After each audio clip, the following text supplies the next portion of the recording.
Chapter 12. The Grey Wedding Part 2. 5 cowries and a lot of words later, the Igbo dowry custom in the house was completed. It was now time for the celebration to be taken outside for the Igbo, the carrying of drink. The hottest part of noon since had passed with the sun's fire starting to cool, but needless to say, the drinking had not stopped. In the compound, it was canopy after canopy, bamboo pillared and palm frond thatched. The Umuadas had to have their own place, a society of first daughters largely responsible for the affairs of women, from marital conduct to civility in the market.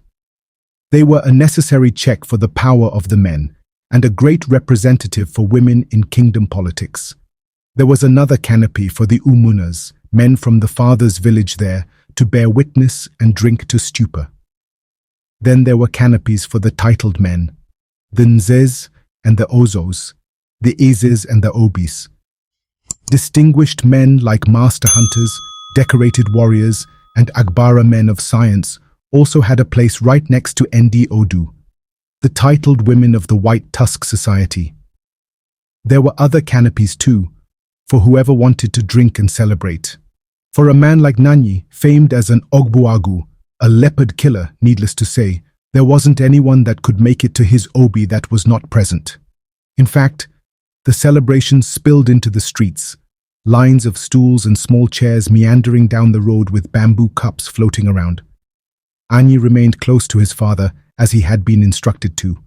Whatever the older man needed that day, he was the hand waiting to be commanded. Anyi. Nnanyi leaned closer to Anyi's ears, his eyes searching the crowd, while his lips moved in the shapes of numbers. Go and tell them to bring out more barrels. There are too many cups and not enough to drink. Anyi nodded and scuttled off to do as he was instructed. Moving through a cluster of swaying bodies, he slipped past the kitchen, where the smell of okro soup mixed with egusi soup and the pounding of yam sounded like a heartbeat, dum dum dum dum, as pistons slammed against mortar. He turned to the right and appeared at the backyard where drums and jars rested on the ground and tables. Flies danced on lids, trying to get a taste of the sweet wine themselves, and bare-chested young boys stood as if they guarded the supply. They were speaking to themselves. You were allowing them to just take anyhow. 1 person, 5 drinks. And night has not even come. A lot of the titled men are not even yet here. Do you not have sense to at least know to save a barrel or 2? Do you eat the last meat in the pot without knowing if your father will be hungry? One boy scolded the other, but the one getting told off showed little remorse. Nnanyi said he does not want to hear that someone came to his daughter's wedding and did not leave filled with the spirits. He said he had ordered many barrels just for libation. The problem is with the supplier. This is clearly not all the drinks he ordered. What is going on? Anyi broke in. The 2 boys looked at him, the worry on their face evident, as they wondered how much he had heard. He finished the drinks, he allowed it finish. One pointed to the other. So all the drinks have finished? Anyi asked. Silence followed. Anyi counted with his eyes in silence. His father would be livid. Clearly the wine tappers had under-delivered. He had warned them too. He did not want to hear stories or excuses. We can get the pigmen to supply us. They say they can turn water to wine. The smaller of the boys offered. Are you stupid?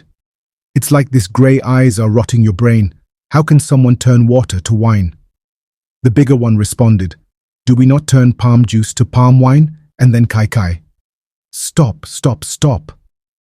Anyi raised one hand in the air to halt their bickering.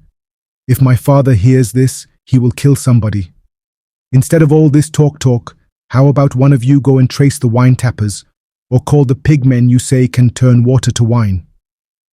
The boys stopped their bickering to look at each other. We have to act fast, Anyi stressed. For him, it was a task in itself telling his father, a man who would rather death than shame, that the drinks at his daughter's wedding had run out. He imagined the words leaving his lips and the anger rising in the older man's face, But he had no choice. I will tell him what is happening. If he comes here to discover it himself, he might kill somebody by mistake.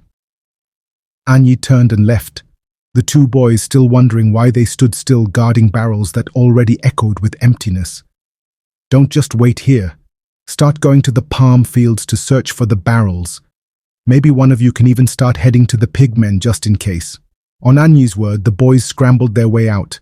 Anyi weaved through the crowd again. This time his eyes tried to count who had a cup and who did not, who swayed with barely open eyes and who appeared to still have it all together. As it were, most of the men were already dancing a bit too much for sober eyes, and the women nursed their drinks as if trying to make it last or delaying their descent into drunkenness.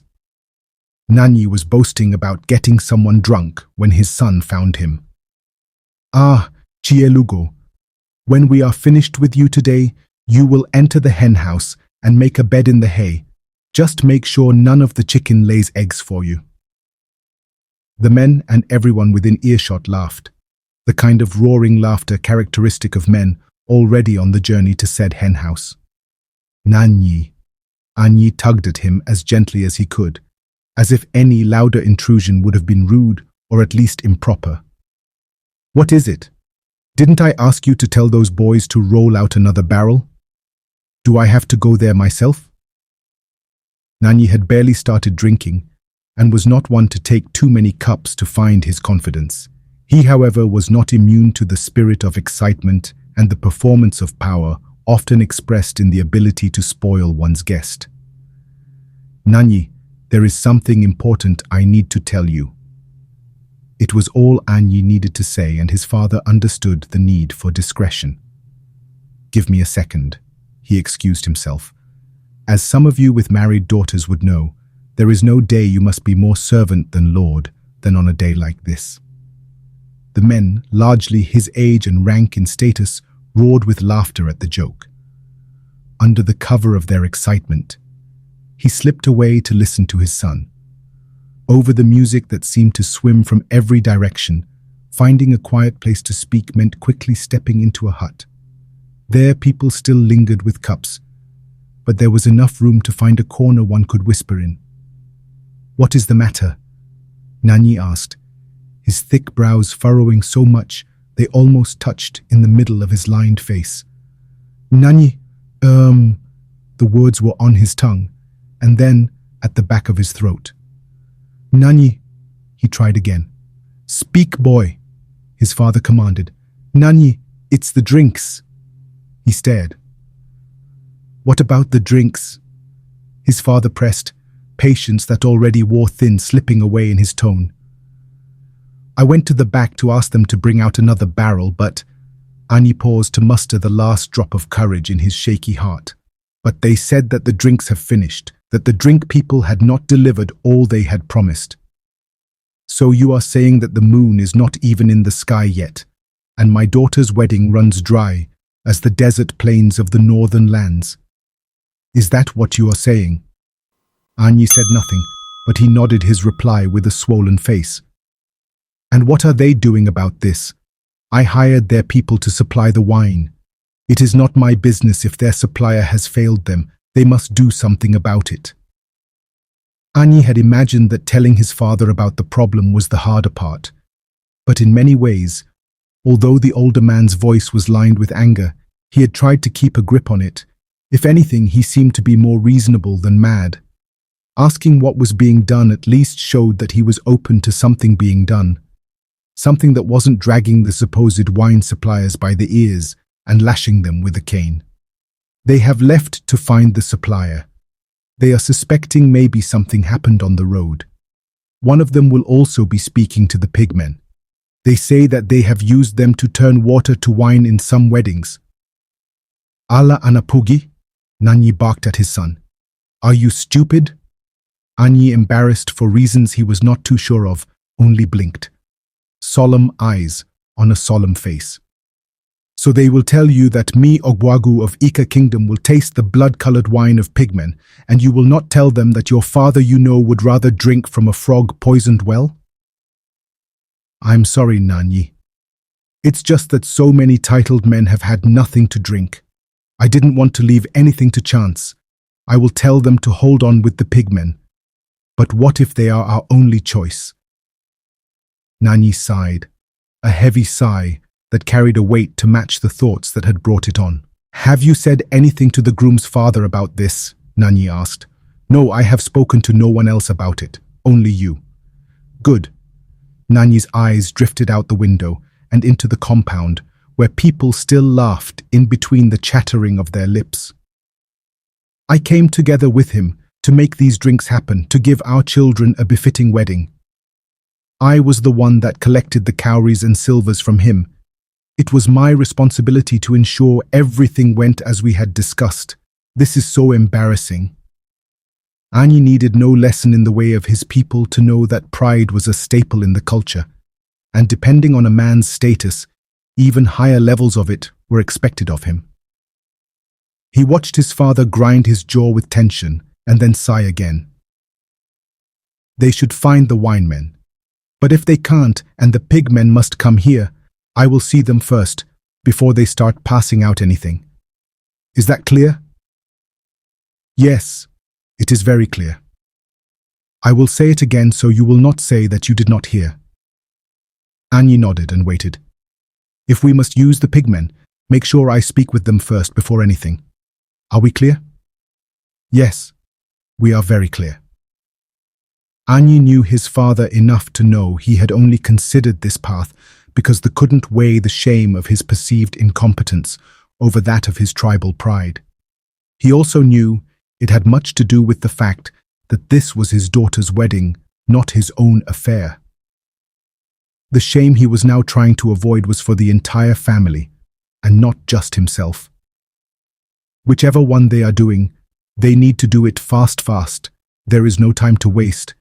Guests are still only coming in. I will rush them, Anyi assured his father. With that, Anyi left to find the boys, his memory tracing the route he had walked with many times to get to the palm fields. After taking a few right turns and meandering through some corners, he came to find what he could only describe as a disaster. A man was sitting on the bare earth, his hand on his head, and tears in his eyes. I swear to Allah and Amadioha, someone did this. This one is not us. Someone targeted it. 2 other men stood with him, as did the 2 boys from the compound. You were supposed to be watching it. You had one job, but you got drunk and fell asleep. Now it is not your fault. All of us are going to die today. Anyi got closer to notice maybe 20 barrels lined by a hut he knew to house wine by the tappers. Close to the base of each barrel, he could spot a hole no larger than a finger. The supposed guard might have well been drunk and sleeping, but he did not lie about there being a malicious actor. It made absolutely no sense that anyone would have filled barrels they well knew to be pissing out wine from the base. We don't have time for this. Oh, Anyi made his voice and the haste in it clear. I am so sorry, please. We are working to resolve it. Just tell your father to be patient. To be patient is what my mother tells him when the stew needs to simmer for another 1,000 breaths and his belly grumbles with hunger. I don't know if that will work in this situation. We need more than patience. What are you doing to solve the problem? The boys talked in hushed tones within themselves and then turned to face Anyi again. We are discussing with the pigmen priests. They have a special wine that can be made from water through the power of their Ixrist. But we need the old barrels to be filled up with water before they can do the turning. Can they really do that? Anyi asked. Do what? One of the boys replied, his grey eyes facing Anyi with a stare that almost appeared vacant. Turn water to wine, Anyi emphasized. I have seen with my eyes and tasted with my lips. I need no other proof. The boy licked his lip in memory of what he believed he had witnessed. Anyi wondered how much older than him this boy could be. Perhaps no more than 5 reigns his senior, judging from his height and size, old enough to know when he tasted strong drink for sure. My father will not be made a fool of. My family will not be made a fool of. Do you understand? Anyi caught these words leaving his lips and wondered when he began to speak like this. Not long ago, he would have perhaps pleaded with these men to ensure things went well. Now he stated his will with the certainty that it mattered, that it was weighted. Words of a man. His eyes met the boy's in a measured gaze, and he did not blink or look away.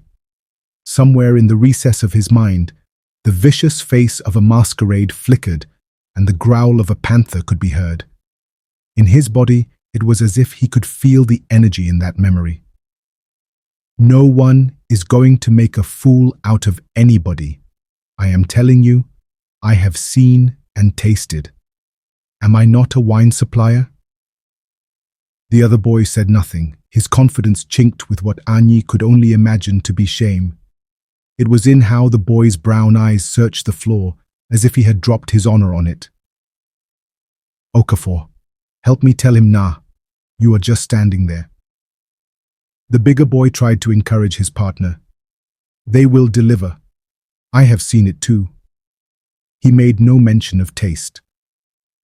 I will get the umunas to fill the barrels from the well. Will your pigmen be needing anything for this agbara they hope to perform? No, nothing. They come with all their tools, just fill the barrels and they will do the rest. They perform the ritual like theater. The guests will love it.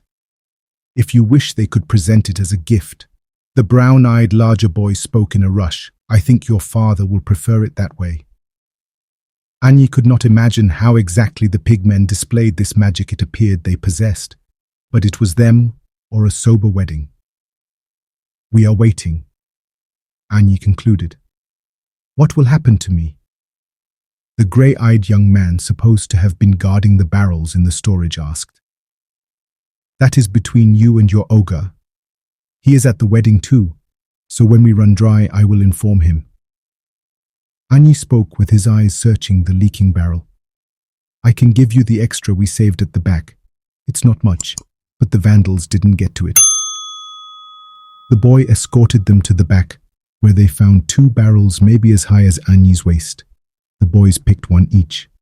If you like, share it around like it's Akara. Fill every idiot's cup and spill some on the ground too, the older boy said to the younger. The boys headed back, rolling the drum down the street in a practiced chase. Anyi followed, his mind's eye glancing back to the empty barrel. But who would have done such a thing?